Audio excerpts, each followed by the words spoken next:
Good evening, everyone. Welcome to Caking at Midnight. It is finally fall here, so I wanted to get on here really quick and show you how to do a really cute pumpkin cake. Roll that intro.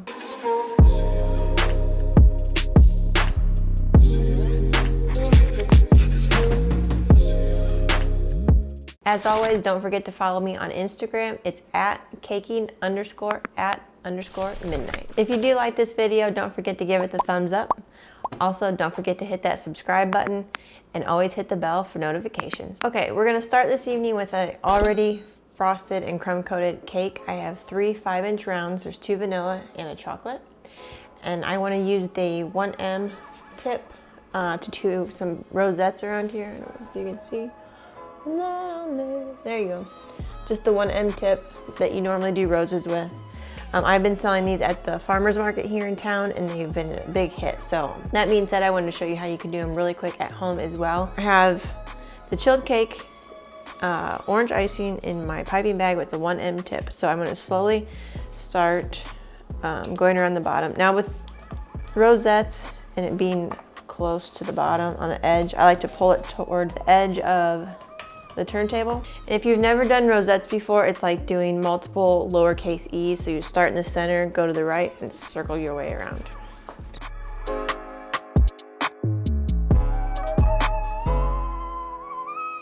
Rosettes are kind of like snowflakes. There's not everyone that's going to be exactly the same.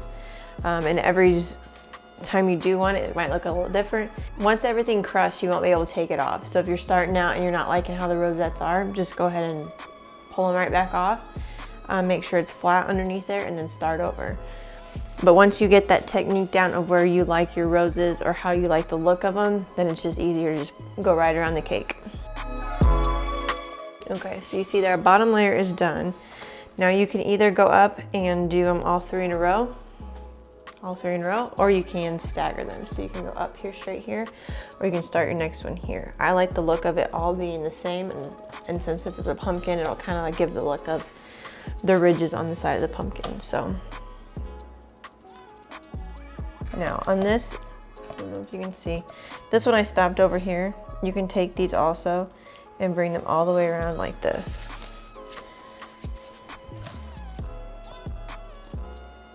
And if you bring them around, see how this one is brought all the way back around and this one wasn't? You have a little bit of an empty hole there. So just go ahead and bring that rosette all the way back around. And if you do have an empty spot like that, being the star tip, you can just take it and dollop right there in the open spot and it covers up the stakes.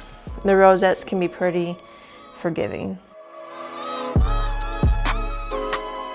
Okay, and then with the top layer, just to continue doing the same exact thing. And it's okay if these top ones overlap on the top a little bit or hang over.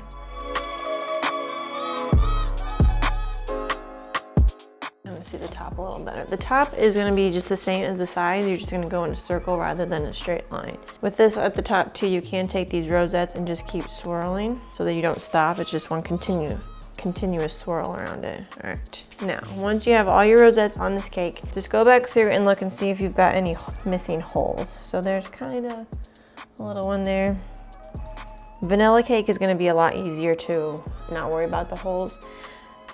Chocolate cake is darker, so that missing area of buttercream is going to be a lot more noticeable. So there's a little one there. You can just take your star tip and do a little star in there. Everything looks pretty good there. So you can see the top swirled all the way around. Now we'll get started on our stem for the top and our leaves. Okay, so now that everything is frosted and we have the rosettes on the cake, I have a little bit of white fondant that I've dyed with some food coloring.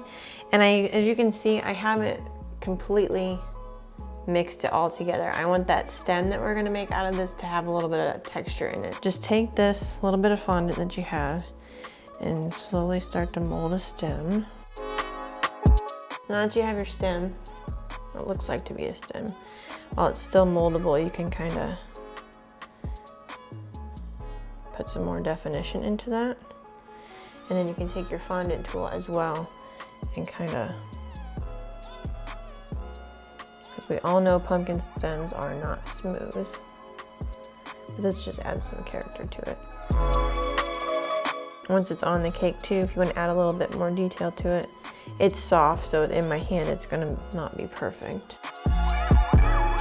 See our stem. And then just go ahead and plop him right on the top. And since your rosettes have not crusted either, you can push that right in to where it looks more like an actual stem. I like to give him a little more definition, give him a little twist. Look like he got twisted off the stem there.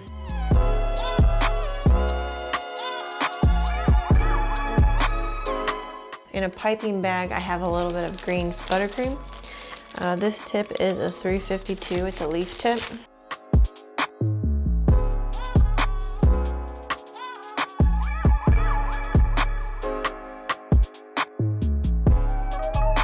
And then with another tip, this is a number 4. And it's just a simple circle. There you go. Nothing fancy. And we'll just do a couple curly vines. Simple pumpkin cake that you can decorate fairly fast with a very easy tip to use and to take anywhere for your fall activities.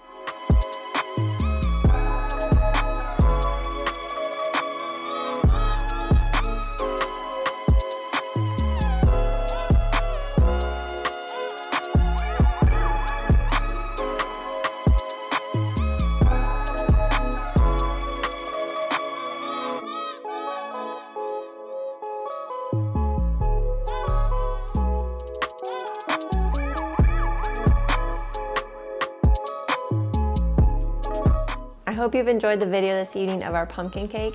If you do have any questions or comments, don't forget to leave them in the comment section below, or anything you'd like to see in the future. Again, this is Caking at Midnight, and happy caking.